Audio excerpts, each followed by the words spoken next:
بسم اللہ الرحمن الرحیم۔ آپ دیکھ رہے ہیں پروگرام دیکھو سوچو اور میں ہوں عبدالرزاق چشتی۔ ناظرین، اپنے پاؤں پر کلاڑی مارنے میں جتنی یہ حکومت بے باک ہے، اس سے پہلے ہم نے اپنی زندگی میں نہیں دیکھی۔ اگر ہم پیٹرولیم کی قیمتوں میں پچھلے 1-2 ماہ کے اندر جو اضافے اور کمی ہوئی ان کے اوپر ہی نظر دوڑائیں تو یہ حقیقت واشگاف ہو جاتی ہے کہ جناب عمران خان کی کابینہ کے اندر اس حوالے سے کوئی ورکنگ نہیں کی جاتی، اور نہ قیمتیں کم کر کے یہ عوام کو فائدہ پہنچا سکتے ہیں، اور قیمتیں بڑھانے سے تو پھر سوال ہی پیدا نہیں ہوتا کہ عوام کو کوئی فائدہ پہنچے۔ ابھی 1 روز پہلے جو قیمتیں بڑھائی گئی ہیں اس کے حوالے سے اب مختلف طرح کی جواز پیش کیے جا رہے ہیں، مختلف طرح کی داستانیں بیان کی جا رہی ہیں۔ حکومت کے ترجمان جو ہیں وہ مختلف طرح کے موقف ہمارے سامنے پیش کرنے کی کوشش کر رہے ہیں، جبکہ حقیقت یہ ہے کہ ملک بھر میں خود پی ٹی آئی کے کارکن اس پر سب سے زیادہ سراپا احتجاج بنے ہوئے ہیں۔ اگر سوشل میڈیا پر آپ نظر ڈالیں تو آپ کو نظر آئے گا کہ خود پاکستان تحریک انصاف کے کارکن جس شدید رد عمل کا اظہار کر رہے ہیں، اس سے ظاہر ہوتا ہے کہ حکومت نے اپنے اس اقدام کے نتیجے میں اپنی حمایت میں ایک ہی رات میں بہت بڑی کمی کر لی ہے۔ ہو سکتا ہے جیسے ہمارے یہاں ایک پولرائزیشن ہے کہ ہر ایک جماعت کے حصے میں اس کے اپنے اپنے بیوقوف ہیں اور وہ بیوقوف وہیں پہ قائم رہتے ہیں، لیکن خدشہ یہ ہے کہ شاید جو عمران خان کے حصے میں لوگ آئے ہیں وہ اتنے بیوقوف نہیں ہیں اور کچھ شعور رکھتے ہیں، تو وہ اس پارٹی کو چھوڑ جائیں، مایوس ہو جائیں اور گھروں میں بیٹھ جائیں، اور یہ بھی ہو سکتا ہے کہ وہ کسی ماضی کی جو پارٹیاں ہیں ان میں سے کسی کو جوائن نہ کریں، لیکن آگے لوگوں کو انتظار کروائیں۔ اب دیکھنا یہ ہے کہ جب 1 جون کو یہ قیمتیں 20% کم کی گئی تھیں، اس سے پہلے بھی 2 مہینے ایک اچھی خاصی جو ہے کمی ہوتے یعنی کہ 117-18 سے پٹرول اور اس کی دیگر مصنوعات جو تھیں، جو کہ مجموعی طور پر 117 اور اس سے بھی اوپر جا رہی تھیں، وہ ان 2-3 ماہ کے اندر جو تھا اب 74 روپیز تک آ چکی تھیں۔ اسی طرح سی این جی کی قیمتوں میں بھی کمی ہوئی تھی، ایل این جی کی قیمتوں میں بھی کمی ہوئی تھی،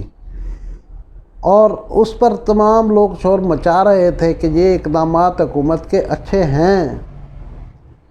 کہ کسی حد تک حکومت عوام کو ریلیف دینے کی کوشش کر رہی ہے، نظر آ رہا تھا، لیکن ہمارے جو مافیاز ہیں مختلف شعبوں کے، وہ لوگوں کو اگرچہ اس کا ریلیف منتقل نہیں کر رہے تھے، اور اس کی جو کھلا بدمعاشی کی صورتحال ہم نے جون کے مہینے میں دیکھی، کل کی تاریخ تک یعنی 26 تاریخ تک، کہ ملک کے بہت بڑے حصے میں لوگوں کو پٹرول نہیں دیا جا رہا تھا جو قیمت حکومت نے مقرر کی تھی۔ اس کے اوپر حکومت نے خود کمیٹیاں بھی بنائیں، اس کمیٹی نے اس کے اوپر جو ہے اپنی رپورٹ بھی پیش کی، اور حکومت کی اس بنائی ہوئی کمیٹی نے 4 کمپنیوں پر الزام لگایا، جن میں ایسکول تھی، شیل تھی، ٹوٹل پارکو تھی اور گو۔ ان 4 کمپنیوں کے بارے میں کہا گیا کہ انہوں نے غیر قانونی طور پر پٹرول کو جو ہے وہ روک رکھا ہے، ذخیرہ کر رکھا ہے، اور ان کے پٹرول پمپس جو ہیں وہ لوگوں کو تنگ کر رہے ہیں۔ اس کے اوپر کوئی 2-4 کروڑ روپے کے خبروں میں آیا کہ کوئی جرمانے بھی کیے گئے، اور خود وزیر اعظم آفس سے یہ حکم بھی جاری ہوا کہ ان لوگوں کے خلاف مقدمات درج کیے جائیں، ان کے خلاف تحقیقات کی جائیں، ان کو فوجداری مقدمات میں پکڑا جائے، جیلوں میں ڈالا جائے۔ لیکن افسوس کے ساتھ کہنا پڑتا ہے کہ حکومت کے تمام احکامات ہوا میں اڑ گئے، اور کوئی ان کے خلاف تو کارروائی نہیں ہوئی، اور جو احکامات حکومت نے دیے تھے ان احکامات کو وہ عدالتوں میں بھی لے گئے اور عدالتوں سے ان کو ریلیف بھی مل گیا. عدالتوں نے جو ہے متعلقہ اداروں کو بھی کہہ دیا کہ آپ ان کے خلاف تحقیقات نہ کریں، بجائے اس کے کہ حکومت ان اداروں کی طرف سے عدالتوں میں لیے گئے ریلیف کو چیلنج کرتی اور یہ طے کرتی کہ جب تک جو ہے جو بھی حالات ہو جائیں، جب تک یہ لوگ رائے راست پر نہیں آئیں گے ہم ان کے آگے ہتھیار نہیں ڈالیں گے. لیکن حکومت نے اچانک جو ہے ایک بہت بڑا اضافہ، یعنی 25 روپے پر لیٹر کا اضافہ پیٹرول کی قیمت میں کر کے یہ تاثر کو مزید پختہ کیا ہے کہ یہ حکومت جو ہے مافیات سے نپٹنے کے قابل نہیں ہے. اور یہ صورتحال آج سے پیدا نہیں ہو رہی تھی، یہ گزشتہ 2-3 ماہ سے اس طرح کی چیزیں ہو رہی تھیں کہ جس کے اندر حکومت کے اپنے ادارے بھی غلط فیصلے کر رہے تھے. مثلا مارچ کے 24 یا 25 تاریخ کو ہماری اپنی پیٹرولیم منسٹری نے کمپنیوں کو کہا کہ ڈیمانڈ اس وقت کیونکہ کم ہے اس لیے آپ اپنے ذخائر بے شک پورا رکھیں، لیکن اب مزید تیل کو امپورٹ نہ کریں. بجائے اس کے کہ عالمی مارکیٹ میں تیل کافی سستا ہو رہا تھا، اس کو ایڈوانس جو ہے خریداری کی جاتی اس کی، اور اگلے سال 6 ماہ کے لیے بھی عوام کے لیے ریلیف کا انتظام کیا جاتا. وزارت پیٹرولیم نے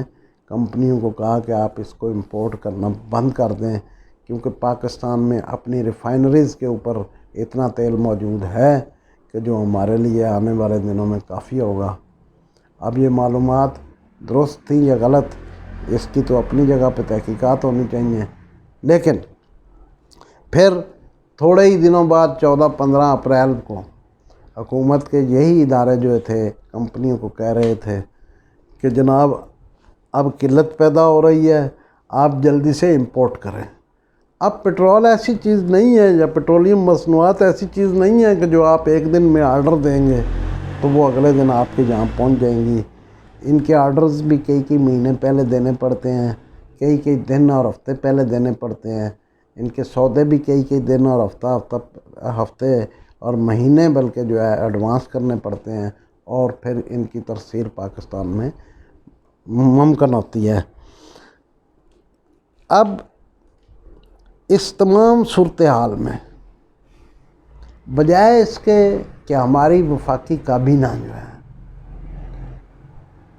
وزیر اعظم صاحب کو صحیح انداز میں اسسٹ کرتی اور وزیر اعظم صاحب خود بھی اپنا مائنڈ اپلائی کرتے ہیں اور اس چیز کا پیشگی اندازہ لگاتے ہیں کہ ایک طرف تو کرونا کی وبا کی صورتحال سے لوگ پریشان ہیں، مہنگائی کی صورتحال سے پریشان ہیں، اور اوپر سے اگر یہ پیٹرولیم مصنوعات کی، یعنی کہ جہاں یہ رواج رہا ہے اور پرانا رواج ہے ہمارے کاروباری طبقات کا کہ اگر پیٹرول کی قیمت میں 10, 20, 30, 40 روپے کمی ہو جائے تو یہ کسی قیمت میں 10 پیسے بھی کمی نہیں کرتے. لیکن اگر وہی پیٹرول کی قیمت جو ہے، یعنی ابھی بھی یہ پیٹرول کی قیمت اس قیمت پہ نہیں پہنچی جس پہ 1 جون یا اس سے پہلے تھی، یعنی 117 روپے یہ پیٹرول بک رہا تھا پاکستان میں، اور بلکہ اس سے پچھلی حکومتوں میں تو یہ پیٹرول 130 روپے تک بھی گیا تھا. لیکن قیمتیں بڑھتی رہی تھیں، اور پھر یہ پیٹرول پچھلا پورا مہینہ 74 روپے پر فروخت کرنے کا حکم ہوا، جس کو نہ صرف اس حکم کو نہ مانا گیا بلکہ کاروباری طبقات نے بھی کسی طرح کی بھی عوام کو ریلیف نہیں دیا، کوئی طبقہ. لیکن اب یہ 25 روپے بڑھا ہے تو ہم دیکھیں گے کہ آنے والے 1-2 روز میں مارکیٹ میں ایک مہنگائی کا نیا طوفان آئے گا، اور اس کے اندر لوگوں کو یہ کہا جائے گا کہ جی پیٹرول مہنگا ہو گیا ہے، حالانکہ پیٹرول ابھی بھی 100 کی رینج میں ہے، اور ابھی بھی یہ اپنی پرانی اس سطح پہ نہیں گیا ہے 117-18 کی، اور کوئی جواز نہیں بنتا کہ کوئی آدمی جو ہے قیمتوں میں کمی نہ کرے تو اضافہ کرے، لیکن یہ اضافہ ہونا ہے. اب اس صورتحال پر رد عمل کیا ہے؟ اس صورتحال پر رد عمل یہ ہے کہ کچھ حکومتی ترجمان تو اس کا دفاع کر رہے ہیں، لیکن کچھ حکومت کے لوگ بھی، مثلا آج پارلیمنٹ کا جو اجلاس ہوا ہے اس میں علی محمد خان نے بھی کہا، اور انہوں نے جو ہے اخبار نویسوں سے بھی گفتگو کرتے ہوئے کہا کہ اس کی ٹائمنگ غلط ہے۔ ان کی بات بالکل درست ہے کہ ابھی آپ بجٹ پاس کرانے کے مراحل سے گزر رہے ہیں، اس وقت آپ کو اراکین اسمبلی کی حمایت کی بھی ضرورت ہے اور عوام کی حمایت کی بھی ضرورت ہے، تو آپ جو ہے اپنے پاؤں پر کلاڑی مار رہے ہیں، اور آپ نے جو ہے غیر منتخب مشیروں کے کہنے پر، یعنی یہ پہلی دفعہ ہو رہا ہے، یعنی کہ اس میں اس پیٹرولیم کی قیمتوں کے اضافے میں ایک اور تشویشناک اور انوکھی بات یہ ہوئی ہے کہ اوگرا آئل اینڈ جو ہے پیٹرولیم جو ہے کمپنی جو ہے، جو OGRA oil and gas regulatory authority ادارہ اوگرا جو ہے، اس کا کام ہے کہ اس کو ریگولیٹ کرے،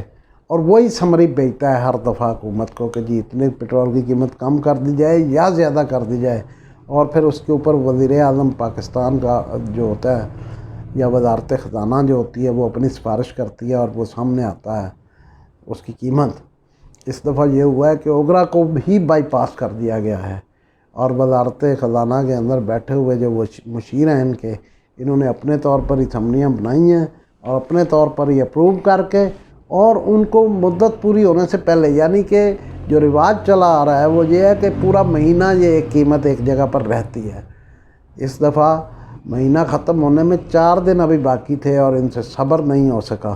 تو اس سے یہ بھی ثابت ہوتا ہے کہ کہیں نہ کہیں حکومت کے اندر ایسے لوگ بیٹھے ہوئے ہیں جو جناب وزیر اعظم پاکستان کی حکومت کو جان بوجھ کر خطرات سے دوچار بھی کرتے ہیں اور ان کے خلاف سازش بھی کرتے ہیں، لیکن حیرت ہے کہ وزیر اعظم پاکستان ان کے خلاف کسی قسم کی کارروائی کرنے سے ابھی تک قاصر ہیں اور ان سے کوئی پوچھ تاچھ نہیں کر پا رہے ہیں۔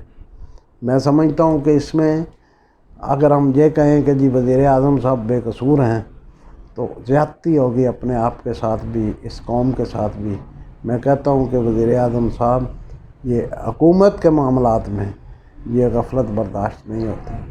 حکومتوں کی چھوٹی سی غفلت جو ہے، حکمران کی چھوٹی سی غفلت جو ہے وہ قوموں کو بڑی مہنگی پڑتی ہے، لوگوں کو بڑی مہنگی پڑتی ہے۔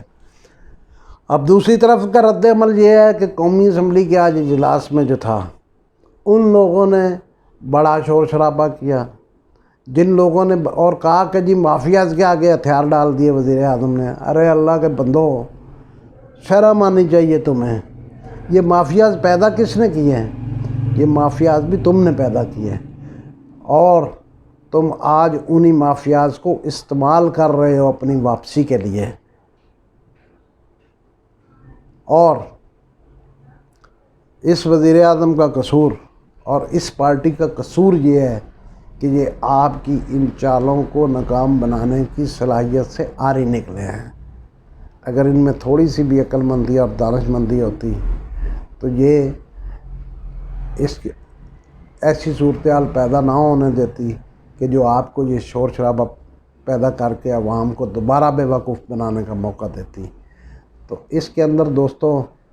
اب ہم عوام کے لیے، میرے اور آپ جیسے لوگوں کے لیے، عام آدمی کے لیے کیا سبق ہے؟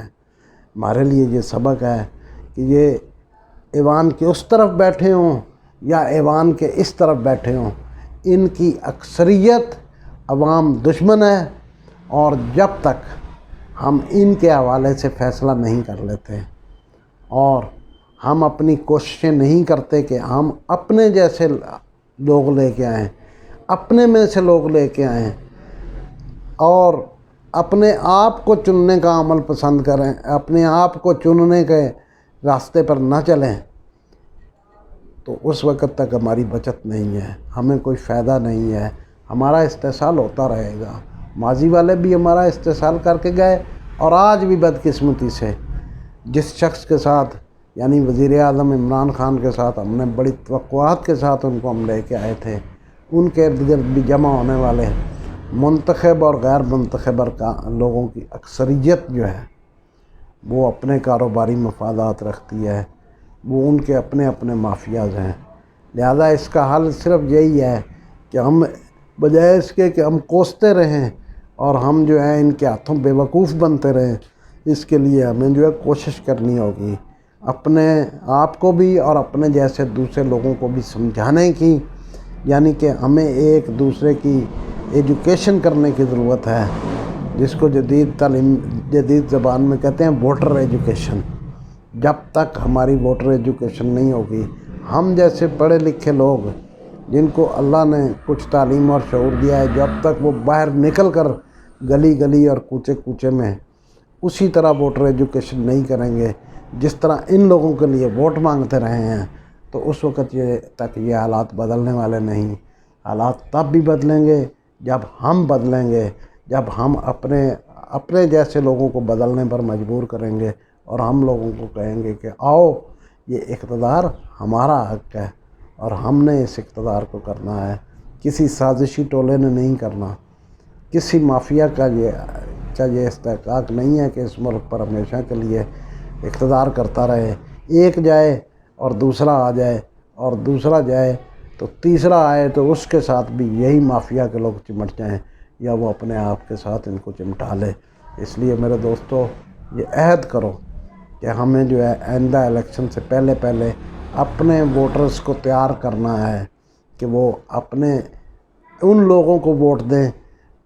اور ان پارٹیوں کے لوگوں کو ووٹ دیں جو پارٹیاں آپ میں سے آپ جیسے لوگوں کو ٹکٹ دیں اور اسمبلی میں لانے کے لیے کوشاں ہوں۔ اسی کے ساتھ اجازت دیجیے، اللہ نگہبان۔